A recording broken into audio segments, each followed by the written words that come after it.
Part 1. There's a certain rhythm to a long-term marriage. A cadence. You wake up next to the same person every day, share coffee, take turns folding laundry, argue about leftovers, laugh at inside jokes that wouldn't make sense to anyone else. And if you're lucky, you fall asleep at night feeling like you're exactly where you belong. That was me. My name's Mark. 42, father of 2, decent shape, a little grayer than I expected to be by now. I had the wife, the house, the job, the chaos of weeknight dinners, and the quiet calm of weekend mornings. We weren't flashy, but we were solid. Or so I thought. Anna and I had been together for 11 years, married for 9. She was sharp, funny, the kind of woman who could cut someone down with a sentence and have you laughing while she did it. We met at a trivia night and bonded over a mutual hatred of bad pizza and people who say literally when they mean figuratively. She challenged me, grounded me, and over time became the center of my life. We had our rituals. Friday movie night, even if we never finished the movie. Sunday pancakes, her special recipe with too much cinnamon. Random texts during the workday that made me smile like an idiot. The kind of life that doesn't look like much on paper but means everything when you're in it. So when things started to feel off, I didn't want to see it. It started small. The way she started locking her phone, not casually, but obsessively. The quick flick of her thumb when I walked into her room. The muted notifications. I chalked it up to work stress. She was on a new project, managing a younger team, mostly guys. She said they were a handful. I nodded, pretended not to care. Then came the changes in our schedule. She started going to the gym in the evenings. Not the early morning spin classes she used to swear by, but late-night workouts. She said it helped her decompress. I believed her, sort of. I wanted to. After all, who was I to police her routine? We weren't 20 anymore. We were adults. She deserved her space. But then came the smells. Subtle at first. Not her usual perfume, but something else, spicier, muskier. I'd hug her and catch a scent I didn't recognize. Once or twice I asked, new perfume. She shrugged and said, just trying something different. But Anna wasn't the type to change brands on a whim. She was loyal to her favorites. Like me, I thought. The real tipping point came on a Thursday evening. She was in the shower. Her phone buzzed on the nightstand. Just one buzz. Then another. I know, I shouldn't have looked.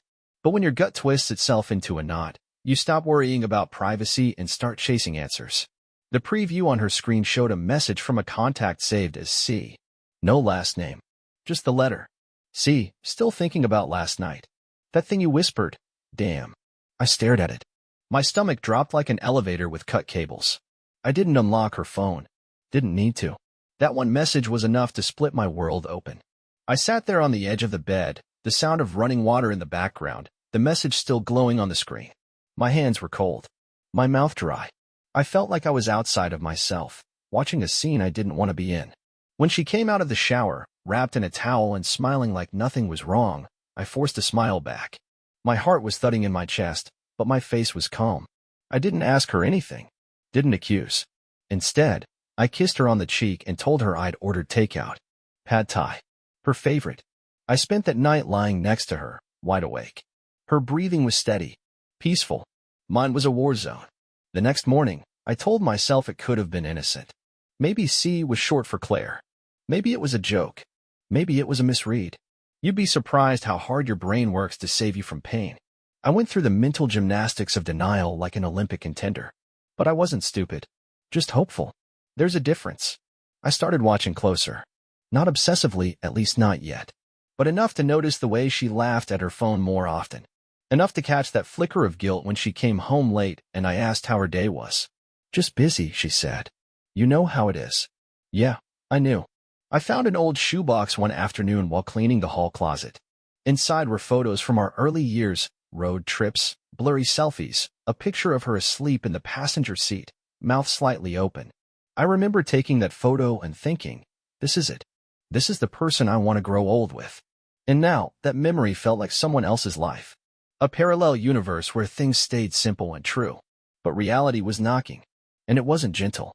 I didn't know what I'd find yet. I didn't even have a plan. But the seed had been planted. Doubt, once it takes root, grows like a weed. And I was about to start digging. Not to destroy her, but to save myself. Part 2. A week after our mountain escape, I went to grab something from Anna's trunk, She texted me earlier saying she left a bag of groceries there and forgot to bring them in. No big deal. I'd done little things like that for her 100 times without thinking. But this time, it changed everything. I popped the trunk expecting apples and oat milk. Instead, I saw a sleek black shopping bag tucked under her gym duffel, the one she never actually used. Boutique logo printed in gold foil. Something expensive, definitely not groceries. Curiosity got the better of me.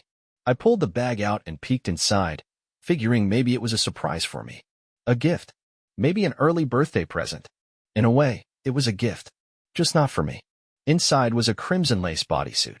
The kind of thing people call intimate wear, though there was nothing intimate about what I felt holding it. Delicate. Expensive. Little gold accents at the straps. And a tag that read, hand wash only. Folded neatly at the bottom of the bag was a note written on thick cream stationery. Not a store-printed tag. Handwritten. Personal. Can't wait to see you in this. See. My brain short-circuited. You know that feeling when your stomach falls but there's nowhere for it to land? That's what hit me. 1 part nausea, 1 part rage, and about 7 parts disbelief. You see, Anna hadn't worn lingerie in years. Said it made her feel silly and uncomfortable. I believed her. Hell, I even supported her. We were in that comfortable stretch of marriage where sweatpants were the dress code and Netflix was foreplay. I didn't need lace and garters to love her. I loved her in ratty t-shirts and messy buns. But apparently, someone else brought the lace out of retirement. And the kicker? It was her size. Not a gift to be returned. She'd picked it. Tried it. Planned to wear it. Not for me. For him. I stood there holding that bag like it was radioactive. I wanted to scream, punch the trunk closed, throw the whole damn car in reverse into a tree.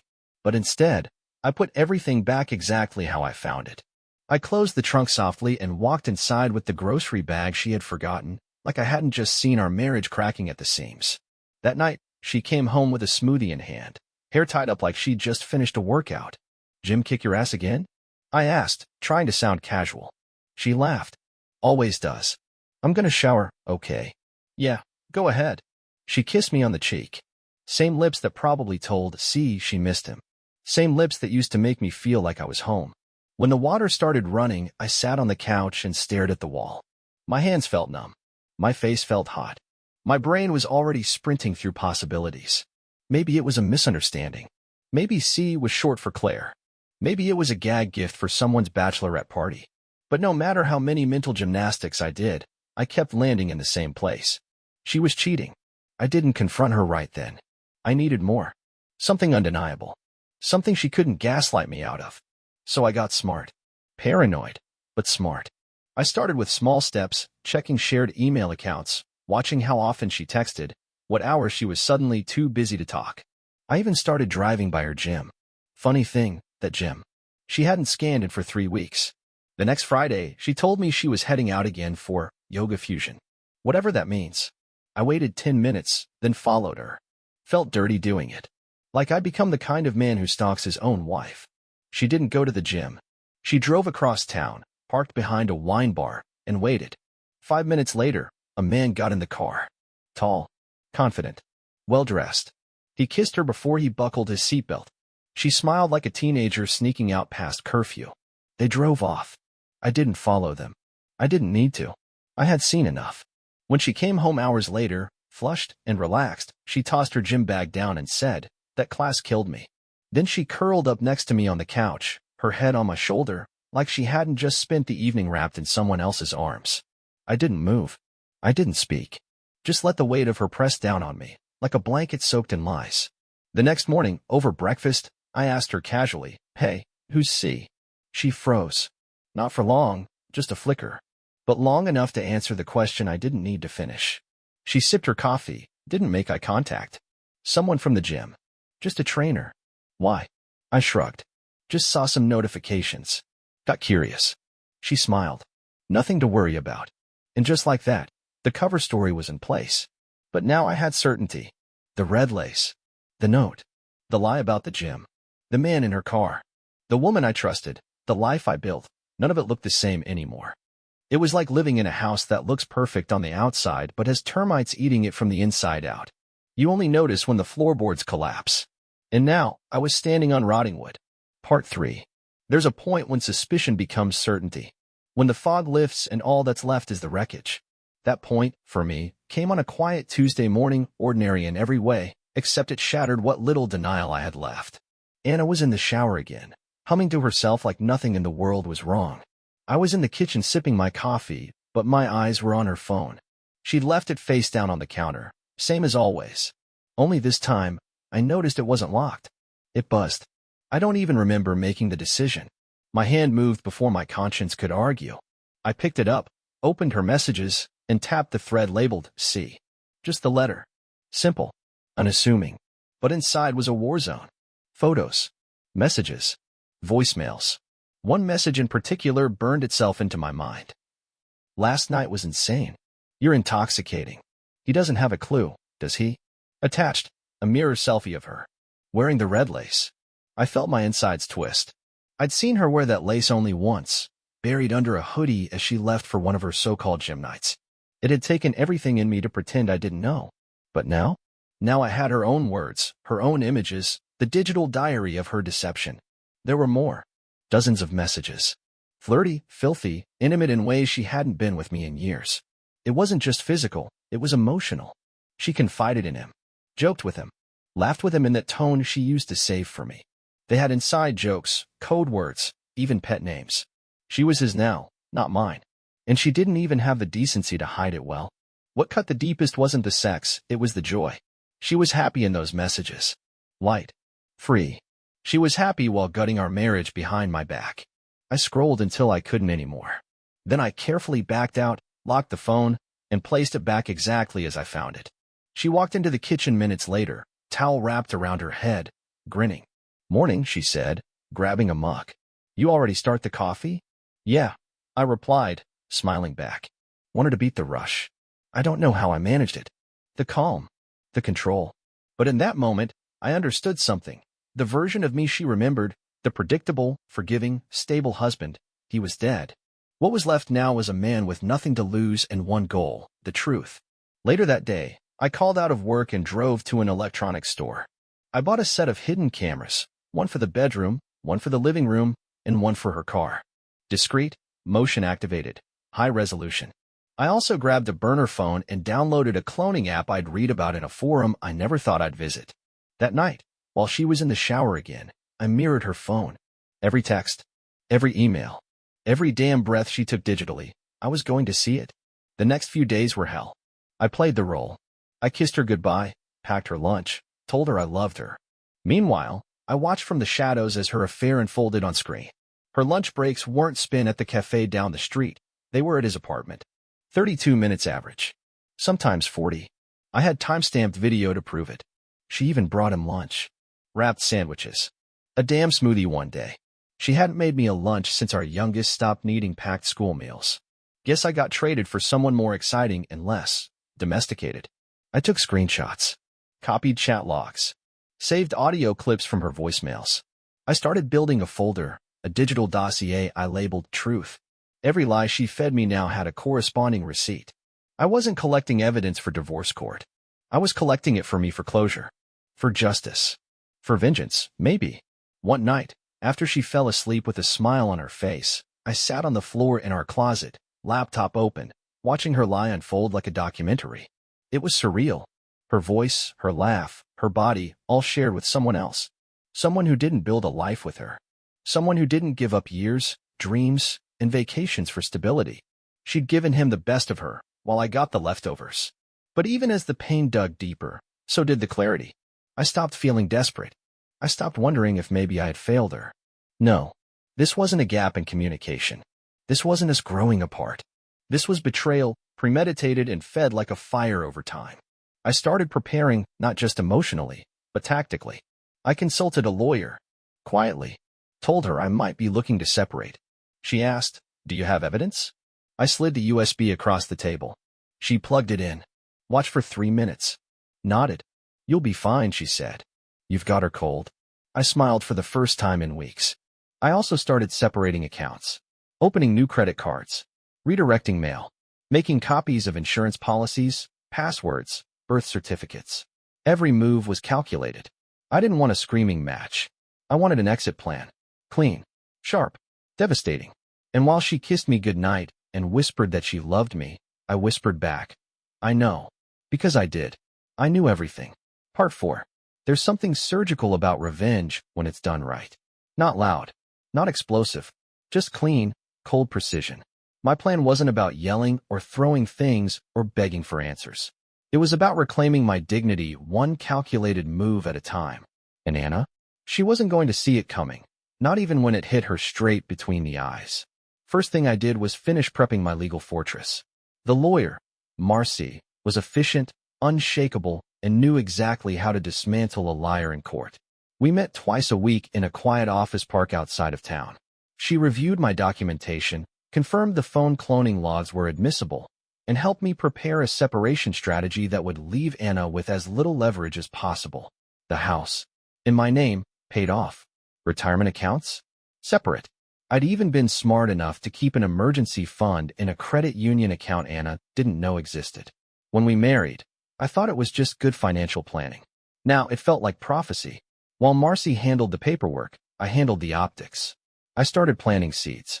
Quiet ones. Conversations with friends and family that seemed innocent on the surface. She's been distant lately, I'd say. We're working through some things. I don't know if we're on the same page anymore. No drama. No details. Just enough to make sure, when the story came out, no one would be shocked. I wasn't going to be the crazy husband with a grudge. I was going to be the guy everyone sympathized with. The one who tried. Next came the exit strategy. I scheduled a business trip that would put me out of town for 4 days. Booked the flights. Reserved the hotel. Told Anna I'd be in Chicago for meetings.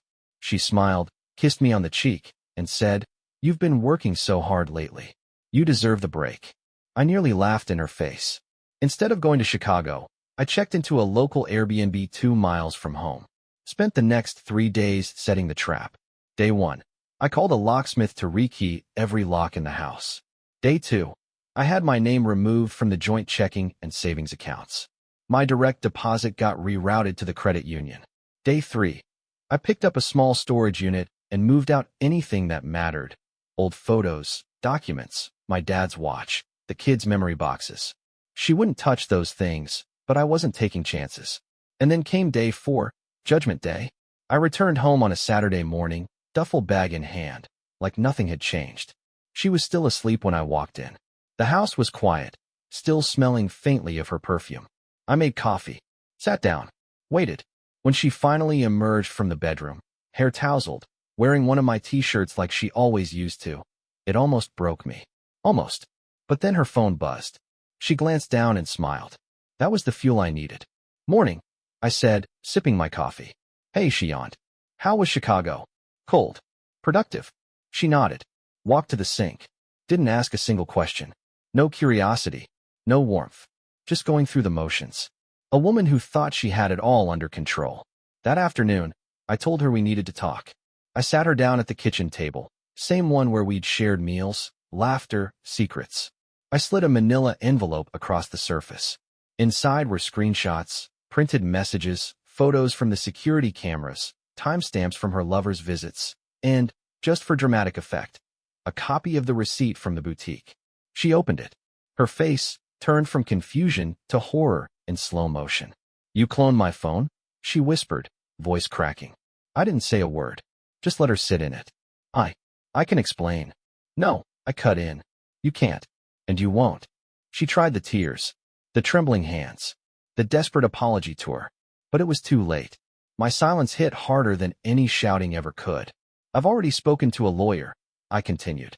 "We're filing Monday." "What about the kids?" she asked, panic rising. "We'll work out custody. But you won't be staying here." Her eyes widened.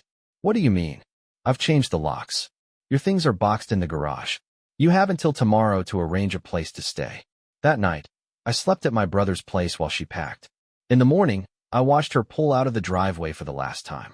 Then came the final stroke. I uploaded everything. The messages. The photos. Her smiling selfies with captions like, "He has no clue." All of it, neatly arranged into a password-protected Google Drive. I sent the link to her family, to her best friend, and to her lover's wife. An email titled, "Thought You Deserved to Know." I wasn't proud of that part. But I wasn't ashamed either. You play dirty. You don't get to choose the rules. By the end of the week, the fallout was biblical. Her lover's marriage imploded. His wife contacted me, thanked me for the evidence, and told me she'd emptied his bank accounts within 24 hours. Anna? She moved in with her sister. Her phone went dark, and every mutual friend we had either reached out to check on me or ghosted her. I wasn't just free. I was vindicated, and I did it all without yelling, without smashing a single plate, without becoming the monster she probably expected me to be. They say the best revenge is living well. I say the best revenge is living smarter. Part 5. The funny thing about destruction is that once the dust settles, there's silence. Not relief, not clarity, just silence. And in that silence, you start to hear things again. Your own breath, your own heartbeat, the sound of yourself existing without someone else defining what that should look like. Anna was gone. Her name on the mailbox, gone. Her toothbrush, gone. Her perfume that used to haunt every hallway, gone. The house felt bigger, colder, quieter. But more than anything, it felt mine. For the first time in years, I didn't walk on eggshells or wonder what version of her I was going to come home to. I just came home. The paperwork went through faster than expected. She didn't fight. She couldn't. The evidence was airtight, and the humiliation of exposure had made her retreat rather than resist. We split the assets by the book, but with Marcy's guidance, I came out ahead. I kept the house, my retirement, my dignity. She walked away with her lies and a few boxes of clothes that smelled like stale betrayal. People talk about heartbreak like it's always this weeping, broken sobbing in the shower kind of thing. For me, it was anger, rage, then numbness, then clarity. And now it was just absence. She didn't haunt me. She didn't live in my head anymore. She was just a chapter I'd already flipped past. But that didn't mean the aftermath was easy. I started therapy, not because I couldn't function, but because I didn't want to repeat the same patterns. I needed to understand how I missed the signs, how I stayed so long in a marriage that slowly boiled me alive like a frog in a pot. My therapist, cool guy, no bullshit, told me something that stuck. You were trying to fix the roof while the foundation was already cracked. He was right. I had spent years trying to be the solution to someone else's chaos, taking the hits, absorbing the silence, making excuses for emotional neglect because I thought loyalty meant suffering without complaint. But loyalty without reciprocity? That's just servitude. And I'd been a damn butler in my own house. So I rebuilt. I changed the furniture, painted the bedroom a new color, replaced the mattress, took down every picture of us that ever hung on the walls. Not out of spite, but because ghosts don't deserve to decorate the walls of the living. I went back to the gym, started cooking again, not just heating things up or meal prepping like a zombie, but real cooking. Steak with rosemary butter, pasta from scratch. I hosted poker nights, reconnected with friends I hadn't seen in years because Anna didn't really vibe with them. Turns out I missed them more than I realized. And they missed me, the real me. I even took a solo trip. Just me, a backpack, a cabin by the lake, and 3 days of uninterrupted silence. I left my phone in a drawer and sat by the water, listening to the wind ripple across the surface. That was the first time I cried. Not because I missed her, but because I finally met myself again. The man who used to laugh loud, love hard, and walk with purpose. I hadn't seen him in a long time. He's back now. I won't pretend I'm healed in some poetic, Instagram quote kind of way. Healing isn't linear. Some days still sting. A song will play, or I'll pass by that little cafe she used to love, and I'll feel that cold pinch in my chest. But then it fades, because she doesn't own those moments anymore. I do. I started dating again. Slowly. No rebound flings. No desperate scrolling. Just honest conversations with women who weren't looking to be saved or to manipulate. The first few dates were awkward. I was rusty. But eventually, I started to enjoy it. Not because I needed someone, but because I wanted to share parts of myself again, this time on my own terms. And maybe that's the most important thing I've learned. I don't need to be anyone's version of enough. I am enough. On my own. Whole, imperfect, and still standing. Anna reached out once, months later. A weak attempt at small talk. She ended it with, I hope we can be friends someday. I left her on read. She had a chance to be more than a friend. She had a chance to be everything. She cashed it in for lust, lies, and lipstick on someone else's collar. Friendship wasn't on the menu anymore. I don't hate her. That's too heavy to carry. But I don't forgive her either. Forgiveness is earned. and some debts go unpaid. So here I am. Not broken. Not bitter. Just rebuilt. And if there's one thing I'd tell anyone standing in the same ruins I once stood in, it's this. Let it burn. Don't try to save a house infested with termites. Build something new. Something honest. Even if it's just a cabin in your soul that only you live in for a while. Because peace? Peace is the most beautiful silence you'll ever hear. And now, I live in it. The end.